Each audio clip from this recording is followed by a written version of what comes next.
Million dollar question for the next coming up seconds. Do I need to buy my Jesco share because they are giving a 9 fucking 74 rupees of dividend for one share? Understand this thing. This is all a hype that is being created. The promoters of the company or those who knew this inside news, they actually bought the shares at a very lowest price. Okay, and now if you will be buying it out, I guess 23rd or 24th of December, the company is actually being sold to some private stakeholder. Okay, so they will be merging that company. Alright, तो इसीलिए सारे के उस company के stakes खरीदे गए हैं उस कंपनी के द्वारा। एंड आपको जो 974 रुपीज का like currently I guess the price of the stock is near by 1000 rupees if I am not wrong, right? 980 या वॉट एवर इट इज। तो उसमें से आपको जो भी स्टेक में से प्राइस मिल जाएगा, आपको डिविडेंड मिल जाएगा, उसके बाद जो price of the stock it will be just be depreciated to the difference. Okay, whatever it is there से 2 3 4 रुपए का, उसके बाद उसका कोई फ्यूचर नहीं रहेगा। It is not a good thing to invest in. Okay, I don't know why people are getting crazy about it. Understand and think carefully क्या लॉजिक है उसका। एक बार उसका 1 डे का चार्ट ओपन करके देखो मैजेस्को का, you will understand this if you know the price action. Within just a short period of time the company has actually grown from a level of I guess 300 400 to a level of 900। Logic भाई, जिसने पैसे कमाने हैं ना company के promoter ने, वही कमाएगा, बाकी आम आदमी की यहाँ पे लगने वाली है, तो मत पंगे लेना। ऑलराइट, बड़े ध्यान से सुनना ये चीज़ जो बताने वाला हूँ। This is the share price of Majesco. Okay, in almost the time of June, it was almost consolidating in the range of say 300 to 350, right? Sorry, 350 to 370, nearby that in the range. Okay, छोड़ा सा छोटा कर दे इसको।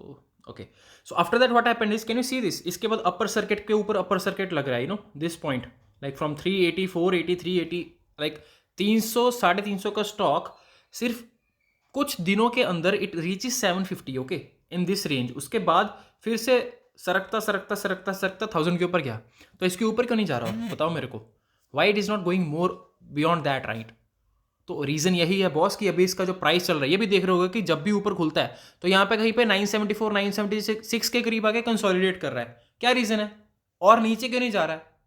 क्योंकि सबको पता है कि ये कंपनी जो है actually like there is no future of this, right? और जब भी ये कंपनी के सारे stakes on that set date, I even don't exactly know the date, 22 to 23 of December it is going to be taken into consideration, right? तब ये company delist हो जाएगी। Okay, so this company is going to get delisted from the exchange as well. Okay, तो price जो रहता है हमेशा आने वाली चीज़ को, न्यूज़ को पहले ही डिस्काउंट कर लेता है। इस चीज़ को हमेशा याद रखना, ठीक है? भाव जो है झूठ नहीं बोलता है, price is God, always remember. तो आपके और मेरे करने से पहले जो चीज़ होनी है वो प्राइस में पहले ही आ जाती है। तो अभी इसको लेना है नहीं लेना है, I don't care about it, but again if I would be in your shoes I would strictly not go and buy this stock. इसके अलावा बहुत से और स्टॉक है मार्केट में काम करने के लिए, just because there is a hype. और उस एक बंदे ने जिसने वीडियो बनाई है उसकी video, again it is the point कि वो रिपल इफेक्ट है। 974 रुपीज का डिविडेंड देख के वो screenshot, that is just called simply click baiting. Okay, दिमाग खुद का लगाओ मेरे भाई, समझो उस चीज को, क्या है उसके पीछे का रीजन, क्या है, what is the logic behind it. Company जब सेल आउट हो जाएगी तो वो अपने शेयर होल्डर्स को उस प्राइस को दे देंगे, दैट इज इट, सिंपल है, खत्म। no point in investing in this company. There are a lot more companies, okay, regarding investment. If you really ask me, like life insurance sector is a very great sector, you can invest in that. I would recommend HDFC Life, okay, if you want to invest.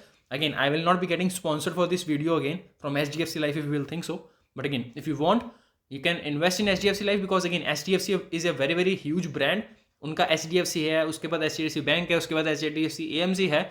Like again that is a proven company, right, which is even like making the nifty 50